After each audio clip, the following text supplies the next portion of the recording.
ദക്ഷിണാഫ്രിക്കയ്ക്കെതിരെ രണ്ടാമത്തെ ഏകദിന മത്സരത്തിലും വിരാട് കോഹ്ലി സെഞ്ചുറി അടിച്ചിരിക്കുകയാണ്. ഋതുരാജ് ഗെയ്ക്വാദും സെഞ്ചുറി അടിച്ചിട്ടുണ്ട്. മികച്ച ബാറ്റിംഗ് പ്രകടനം, 195 റൺസിന്റെ പാർട്ട്ണർഷിപ്പാണ് ഇവർ ദക്ഷിണാഫ്രിക്കയ്ക്കെതിരെ രണ്ടാമത്തെ ഏകദിനത്തിൽ പടുത്തുയർത്തിയത്. മാത്രമല്ല, ഇത് ദക്ഷിണാഫ്രിക്കയ്ക്കെതിരെ ഇന്ത്യയുടെ ചരിത്രത്തിലെ എക്കാലത്തെയും ഏത് വിക്കറ്റിലെയും മികച്ച പാർട്ട്ണർഷിപ്പായിട്ട് ഈ റെക്കോർഡ് ഇപ്പോൾ മാറിയിരിക്കുകയാണ്. നേരത്തെ 2010 സച്ചിനും ദിനേശ് കാർത്തിക്കും കൂടി പടുത്തുയർത്തിയ 194 റൺസായിരുന്നു റെക്കോർഡ്. മികച്ച ഒരു ഇന്നിങ്സ് തന്നെയാണ് രണ്ടുപേരും കാഴ്ചവെച്ചത്. നമ്മളെപ്പോഴും രോക്കോ എന്ന് പറയാറുണ്ട്, രോഹിത് കോഹ്ലി എന്നുള്ളത്. അതിപ്പോൾ ഋതുരാജ് ഈ മത്സരത്തെ കുറിച്ചിട്ട് ഋതുരാജ് കോഹ്ലി എന്ന് പറയുന്ന ഒരു വളരെ രസകരമായിട്ടുള്ള ഒരു സാഹചര്യം കൂടിയാണുള്ളത്. നല്ല ഒരു ഇന്നിങ്സ് ആയിരുന്നു രണ്ടുപേരും കാഴ്ചവെച്ചത്. എന്ത് പറയുന്നു കോഹ്ലിയുടെ ഇന്നിങ്സിനെ കുറിച്ചിട്ട്? നമ്മുടെ കോഹ്ലിയുടെ ബാറ്റിങ്ങിനെ കുറിച്ച് പറയുമ്പോൾ നമുക്ക് ഒരു നിലവിലെ സാഹചര്യങ്ങളുടെ പറയേണ്ട കാര്യമുണ്ട്. പല ഘട്ടങ്ങളിലൂടെയാണ് കോഹ്ലി കടന്നു പോയിട്ടുള്ളത്. ഇപ്പം നിർണായക ഒരു ഘട്ടത്തിലാണ് കോഹ്ലി ഉള്ളത്. പ്രത്യേകിച്ചും ഗംഭീര പരിശീലനമായി എത്തിയതിന് ശേഷം ടീമിലുണ്ടായ ഒരു പ്രശ്നങ്ങളും ഇപ്പം നിലവിൽ നമ്മൾ പുറത്തുവരുന്ന റിപ്പോർട്ടുകൾ പ്രകാരമുള്ള പടലപ്പിണക്കങ്ങളും കഴിഞ്ഞ ദിവസത്തെ ഒരു സെലിബ്രേഷനുമായിട്ട് ബന്ധപ്പെട്ടൊരു കാര്യങ്ങളും അങ്ങനെയുള്ള ചെറിയ ഒരു പടലപ്പിണക്കങ്ങൾ ടീമിലും ഉണ്ട്, ഡ്രസ്സിംഗ് റൂമിലുണ്ട് എന്ന് പറയുന്ന ഘട്ടത്തിലാണ് ഈ കോഹ്ലിയുടെ രണ്ടാമത്തെ സെഞ്ചുറിയും പറഞ്ഞിരിക്കുന്നത്. ആദ്യത്തെ സെഞ്ചുറി ഇവിടെ പിറക്കുന്നു, രണ്ടാമത്തെ സെഞ്ചുറി രണ്ടാം ഏകദിനത്തിലും പിറക്കുന്നു. തുടർച്ചയായ 2 സെഞ്ചുറി, അതും കോഹ്ലിയുടെ ഒരു നല്ലൊരു ഇന്നിങ്സാണ് രണ്ട് കണ്ടത്. പക്ഷേ കോഹ്ലിയുടെ ബാറ്റിംഗ് നമുക്ക് അറിയാം. ഒരു കളിയുടെ ഒരു മത്സരത്തെ ആ വരുതിയിൽ നിർത്തി മനോഹരമായിട്ട് മുന്നോട്ട് കൊണ്ടുപോകാൻ കോഹ്ലിക്ക് അസാധ്യ കഴിവുണ്ട്. വളരെ ചുരുക്കം താരങ്ങൾക്ക് ഇന്ത്യൻ ടീമിൽ ആ കഴിവുണ്ടായിട്ടുള്ളൂ. അതിൽ ഏറ്റവും കൂടുതൽ നമുക്ക് ഇപ്പോൾ നിലവിൽ സമകാലിക ക്രിക്കറ്റിൽ നമുക്ക് പറയപ്പെടാൻ പറ്റുന്ന താരങ്ങൾ ഇന്ത്യൻ ടീമിലുള്ള വെച്ചാൽ കോഹ്ലിക്കാണ് ആ കഴിവുള്ളത്. ഇപ്പോൾ കഴിഞ്ഞ ഏകദിനത്തിലും രണ്ടാമത്തെ ഏകദിനത്തിലും കോഹ്ലിയുടെ ശൈലി അതേ രീതിയിലായിരുന്നു. ഇന്നത്തെ നമ്മൾ രണ്ടാമത്തെ ഏകദിനം നോക്കി നമുക്ക് മനസ്സിലാവും, കളി ഫുൾ കോഹ്ലിയുടെ കയ്യിലായിരുന്നു, കൺട്രോളിലായിരുന്നു. പക്ഷേ ശക്തമായ പിന്തുണ ഗെയ്ക്വാദിൻ്റെ ഭാഗത്ത് നിന്ന് കിട്ടി. ഒരിക്കൽ പോലും കോഹ്ലിക്ക് ഒരു സ്ട്രഗിൾ ചെയ്യേണ്ടി വന്നിട്ടില്ല. ഇല്ല. ആവശ്യമായ സമയത്ത് ഷോട്ട് പോകുന്നുണ്ട്, ബൗണ്ടറികൾ പോകുന്നുണ്ട്, കറക്റ്റായിട്ട് സിംഗിളുകൾ പോകുന്നുണ്ട്, റണ്ണ് ഓടിയെടുക്കാൻ 2 പേർക്കും പറ്റുന്നുണ്ട്. അതുപോലെ തന്നെ ഗെയ്ക്വാദിന് ഭാഗത്ത് കിട്ടുന്ന നല്ല സപ്പോർട്ട്, ഇതെല്ലാം കൂടെ ആയപ്പോഴത്തേക്കും കോഹ്ലിക്ക് നല്ല ഫ്രീ ആയിട്ട് കളിക്കാനും ബാറ്റ് ചെയ്യാൻ അവസരം കിട്ടുന്നുണ്ട്. കോഹ്ലി വന്നിറങ്ങിയപ്പോൾ എനിക്കത് 6 അടിച്ചാൽ തോന്നുന്നു കോഹ്ലി ആദ്യ റണ്ണ് എടുക്കുന്നതെന്ന് തോന്നുന്നു. പക്ഷെ അത്രയ്ക്ക് കോൺഫിഡൻസ് ആയിരുന്നു കോഹ്ലി. കാരണം ആദ്യത്തെ മത്സരത്തിലെ സെഞ്ചുറിക്ക് പിന്നാലെ രണ്ടാമത്തെ മത്സരത്തിൽ വരുന്നു. ആ ഒരു കോൺഫിഡൻസ് ഇന്നത്തെ ബാറ്റിങ്ങിൽ കാണാൻ പറ്റുന്നുണ്ടായിരുന്നു. കാരണം വെച്ച് കഴിഞ്ഞാൽ മാർക്കോ ജാൻസൺ അടക്കമുള്ള ബോളർമാരുടെ കോഹ്ലി നല്ല രീതിയിൽ ബാറ്റ് ചെയ്യുന്നുണ്ട്. നമ്മൾ കാണുന്ന തുടക്കത്തിൽ സ്പിന്നർ വരുന്നുണ്ട്, അവിടെ വരെ കോഹ്ലി ഒരു ഘട്ടത്തിലും പിന്മാറുന്നോ പതറുന്നൊന്നുമില്ല. നല്ല രീതിയിൽ കോഹ്ലി ഒരു കാമായിരുന്നു. കളി എങ്ങനെ നമുക്കറിയാം, കോഹ്ലിയുടെ ബാറ്റിംഗ് ശൈലി അറിയാം. കളി ഇങ്ങനെ കൺട്രോൾ ചെയ്ത് എങ്ങനെ നല്ല ടോട്ടലിലേക്ക് കളി കൊണ്ടുപോകണം, എങ്ങനെയാണ് ഒരു റൺ സ്കോർ ഡെവലപ്പ് ചെയ്ത് മുമ്പോട്ട് നടത്തേണ്ടത് കോഹ്ലിക്ക് നല്ല ധാരണയുണ്ട്. തീർച്ചയായിട്ടും ഒരു ഇന്നിങ്സ് ആങ്കർ ചെയ്ത് കളിക്കുന്നതിൽ കോഹ്ലിയുടെ കഴിവ് അസാധ്യ കഴിവാണ്. അതേ രീതിയിൽ കഴിവുള്ള, അങ്ങനെ തന്നെ നല്ല രീതിയിൽ ഒരു ആങ്കർ ചെയ്ത് കളിക്കാനും എങ്ങനെ മോശം പന്തുകളെ അഗ്രസീവായിട്ട് അറ്റാക്ക് ചെയ്ത് കളിക്കണം എന്നൊക്കെ അങ്ങനെ ഒരു മികവുള്ള ഒരു താരം തന്നെയാണ് മറുവശത്തുണ്ടായിരുന്ന ഋതുരാജ് ഗെയ്ക്വാദിന്റെ ഒരു ഇന്നിങ്സ് എടുത്തു പറയേണ്ട ഇന്നിങ്സ് തന്നെയാണ്. 77 പന്തിലാണ് ഋതുരാജ് സെഞ്ചുറി പൂർത്തിയാക്കിയത്. ദക്ഷിണാഫ്രിക്കയ്ക്കെതിരെ ഒരു ഇന്ത്യൻ താരം നേടുന്ന ഏറ്റവും വേഗതയേറിയ രണ്ടാമത്തെ സെഞ്ചുറി ആയിട്ട് ഈ സെഞ്ചുറി മാറിയിട്ടുണ്ട്. നേരത്തെ യൂസുഫ് പത്താൻ 68 പന്തിൽ ദക്ഷിണാഫ്രിക്കയ്ക്കെതിരെ സെഞ്ചുറി നേടിയിട്ടുണ്ട്, ആ ഏകദിന സെഞ്ചുറി. ആ ഒരു റെക്കോർഡാണ് ഇപ്പോൾ മറികടന്നിട്ടുള്ളത്. മാത്രമല്ല, ഗെയ്ക്വാദിന്റെ ഒരു ഇന്നിങ്സ് ഏത് ഘട്ടത്തിലാണ് വരുന്നത് എന്ന് കൂടി നമ്മൾ പരിശോധിക്കണം. ഗെയ്ക്വാദിനെ നമുക്ക് കുറച്ചു കാലമായിട്ട്, അതായത് ഒരു 8 മത്സരങ്ങളാണ് എനിക്ക് തോന്നുന്നത് ഈ പരമ്പരക്ക് മുമ്പ് ഗെയ്ക്വാദ് കളിച്ചിട്ടുണ്ടായിരുന്നത്. പരമ്പരയിലേക്ക് വരുന്നത് ദക്ഷിണാഫ്രിക്ക എ ടീമിനെതിരെ മികച്ച പ്രകടനം കാഴ്ചവെച്ചിട്ടാണ്. ടീമിന്റെ വിന്നിംഗ് പെർഫോമൻസ്, അത് മാത്രമല്ല അത് ഓപ്പണിംഗ് റോളിലാണ് കാഴ്ചവെക്കുന്നത്. ഇവിടെ ശുഭ്മാൻ ഗിൽ കളിക്കാനില്ലാത്തൊരു സാഹചര്യത്തിൽ ഋതുരാജ് ഗെയ്ക്വാദിനെ ഓപ്പണർ ആക്കണം എന്ന തരത്തിലുള്ള ചർച്ചകളൊക്കെ നടക്കുകയും ജയ്സ്വാളിന് ഒരു അവസരം കിട്ടുകയും ചെയ്തു ഓപ്പണറായിട്ട്. ആദ്യ മത്സരത്തിൽ രണ്ടുപേരും നിരാശപ്പെടുത്തുമ്പോൾ രണ്ടാമത്തെ മത്സരത്തിൽ ഇപ്പോൾ ജയ്സ്വാളിനെ ഒരു പ്രതീക്ഷിച്ച രീതിയിലൊരു പ്രകടനം കാഴ്ചവെക്കാൻ ജയ്സ്വാളിന് സാധിച്ചിട്ടില്ല. ഓപ്പണർമാരിൽ കഴിഞ്ഞ കളി അർദ്ധ സെഞ്ചുറി നേടിയ രോഹിത് ശർമ്മക്കും നല്ലൊരു പെർഫോമൻസ് കാഴ്ചവെക്കാൻ പറ്റിയിട്ടില്ല. പക്ഷെ ഋതുരാജ് ഗെയ്ക്വാദ് ആദ്യ മത്സരത്തിൽ എന്താണോ പിഴവ് പറ്റിയത്, ആ പിഴവ് നമുക്കറിയാം. ബ്രവിസ് എടുത്ത ഒരു ഉജ്ജ്വലമായ ക്യാച്ച്, മാരക ക്യാച്ച് തന്നെ പറയേണ്ടി വരും.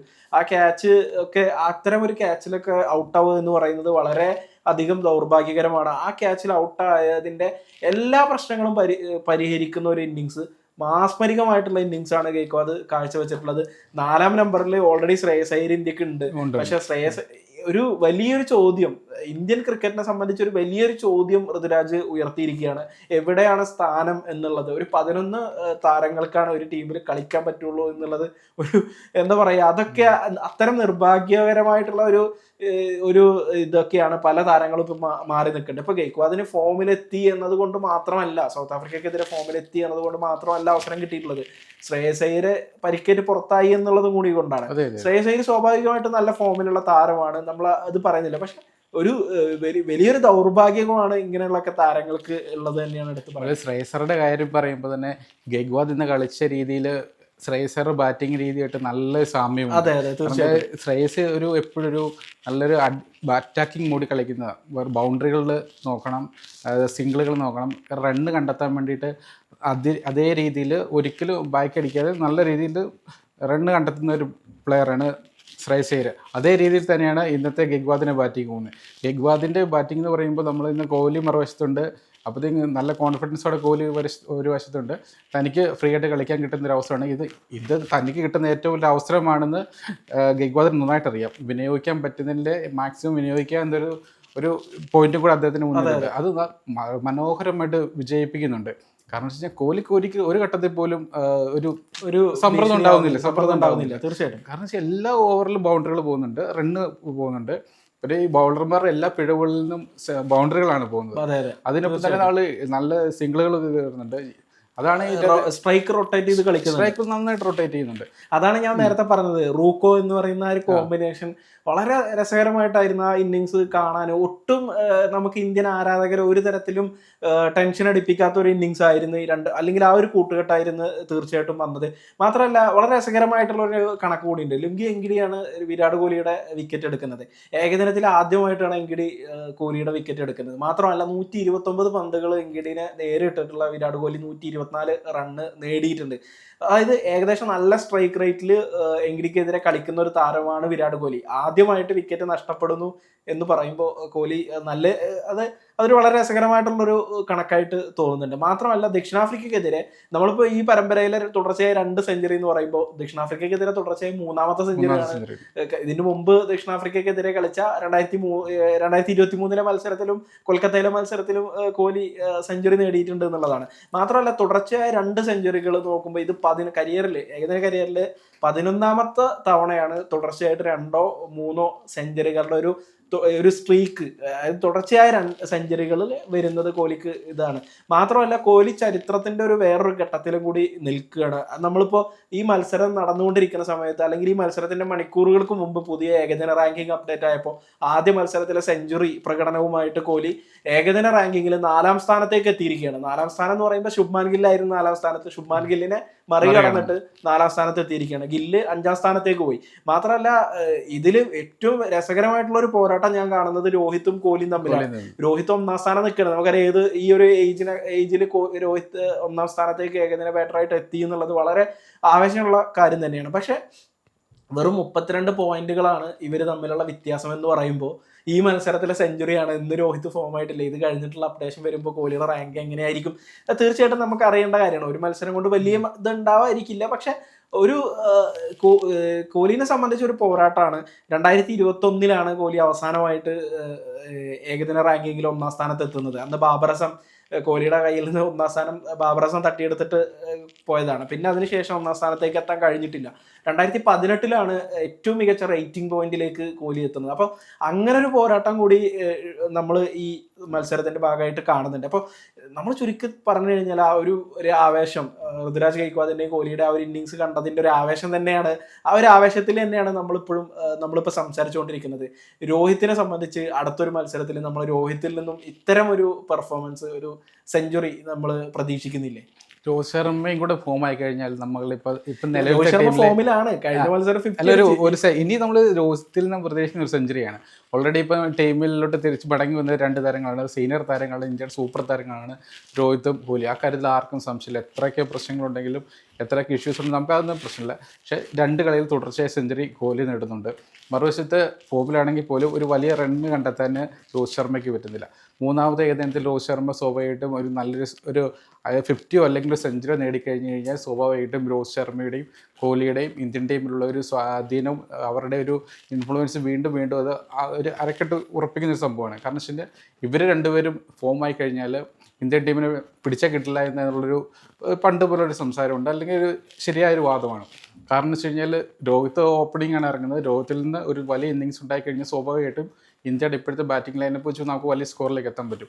അതുപോലെ തന്നെ കോഹ്ലിയുടെ നിന്ന് നല്ലൊരു റണ്ണ് കിട്ടിക്കഴിഞ്ഞാൽ, അല്ലെങ്കിൽ നല്ലൊരു സ്കോർ ഇതുപോലെ ഒരു സെഞ്ചുറിയോ അല്ലെങ്കിൽ ഒരു 50 നേടിക്കഴിഞ്ഞാൽ സ്വാഭാവികമായിട്ട് വലിയൊരു സ്കോർ നേടാൻ പറ്റും. പക്ഷേ നമ്മൾ രോഹിത് ശർമ്മയിൽ നിന്ന് വലിയൊരു ഇന്നിങ്സ് നമ്മൾ ഉറപ്പായിട്ടും പ്രതീക്ഷിക്കാം. കാരണം എന്ന് വെച്ചാൽ നിലവിലത്തെ ഘട്ടത്തിൽ രോഹിത് ശർമ്മയ്ക്കും കോഹ്ലിക്കും ഒരു വലിയൊരു തിരിച്ചുവരവ് ആവശ്യമാണ്. കാരണം വെച്ച് കഴിഞ്ഞാൽ നിലവിലെ സാഹചര്യം ഞാൻ ആദ്യം നമ്മൾ പറഞ്ഞ പോലെ തന്നെ ചില പടലപ്പിണക്കങ്ങളുണ്ട്. അത് ഇല്ല എന്ന് നമുക്ക് എത്രത്തോളം മറച്ചു വെക്കാൻ പറ്റുന്ന കാര്യങ്ങളല്ല.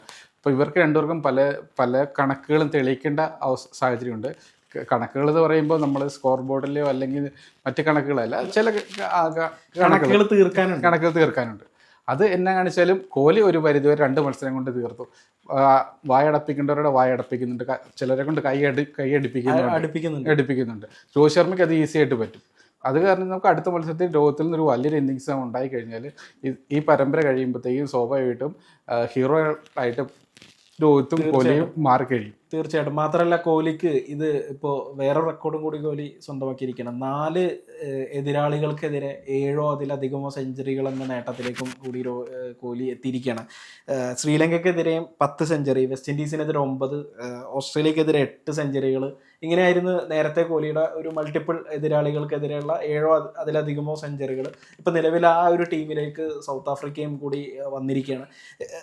സൗത്ത് ആഫ്രിക്കയ്ക്കെതിരെ 7ാമത്തെ സെഞ്ചുറിയാണ് കോഹ്ലി നേടിയിരിക്കുന്നത്. എല്ലാം കൊണ്ടും എല്ലാം തികഞ്ഞ 2 ഇന്നിങ്സുകളാണ് ദക്ഷിണാഫ്രിക്കയ്ക്കെതിരെ 2ാമത്തെ മത്സരത്തിൽ ഇന്ത്യൻ നിരയിൽ നമുക്ക് കാണാൻ കഴിഞ്ഞത്. ഋതുരാജ് ഗെയ്ക്വാദിന് തീർച്ചയായിട്ടും ഇന്ത്യൻ മധ്യനിരയിലേക്ക് അല്ലെങ്കിൽ ഇന്ത്യയുടെ ടോപ്പ് ഓർഡറിലേക്ക് ഒരു ശക്തമായൊരു സാന്നിധ്യമായിട്ട്, ഇതില് ശ്രേയസിന് മാത്രമല്ല ഇത് വെല്ലുവിളിയായിട്ട് ഞാൻ കാണുന്നത്. കുറച്ച് അധികം വൈകാതെ രോഹിത് ശർമ്മ, നമുക്കറിയാം 2027 വേൾഡ് കപ്പ് വരെ ഉണ്ട് കളിക്കുമെന്നാണ് നമ്മൾ പ്രതീക്ഷിക്കുന്നത്. പക്ഷെ ഈ രോഹിത്തിന് ശേഷം ഇന്ത്യയുടെ ഓപ്പണിങ്ങിലേക്ക് ആരാണ് എന്നുള്ള ഒരു ചോദ്യം അവിടെ നിൽക്കുന്നുണ്ട്. ഗില്ല് സ്വാഭാവികമായിട്ടും സ്ഥാനം ഉറപ്പിച്ചിട്ടുണ്ട്. തീർച്ചയായിട്ടും അത് ഗില്ലിനൊപ്പം ഓപ്പൺ ചെയ്യാൻ ജയ്സ്വാള് നിലവിലെ നിരാശപ്പെടുത്തിക്കൊണ്ടിരിക്കുകയാണ്. ജയ്സ്വാളിനെ സംബന്ധിച്ച് അഗ്രസീവായിട്ടുള്ള ശൈലിയുണ്ട്, പക്ഷേ ദീർഘമായിട്ടുള്ള ഇന്നിങ്സുകൾ കാഴ്ചവെക്കാൻ സാധിക്കുന്നില്ല. അത് അവസരങ്ങൾ ലഭിച്ചിട്ടില്ല. അപ്പോൾ എനിക്ക് തോന്നുന്നു 3 മത്സരങ്ങളാണ് കളിച്ചിട്ടുള്ളത്, ഏകദിന മത്സരങ്ങളാണുള്ളത്.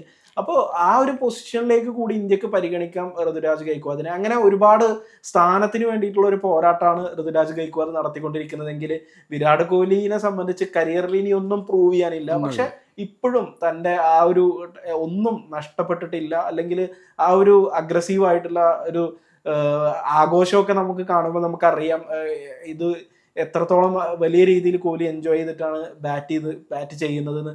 എന്തായാലും ഇനിയും മികച്ച ഇന്നിങ്സുകൾ, കോഹ്ലിയുടെയും രോഹിത്തിൻ്റെയും ഒക്കെ മികച്ച ഇന്നിങ്സുകൾ കാണാൻ കഴിയട്ടെ എന്ന് നമുക്ക് പ്രതീക്ഷിക്കാം.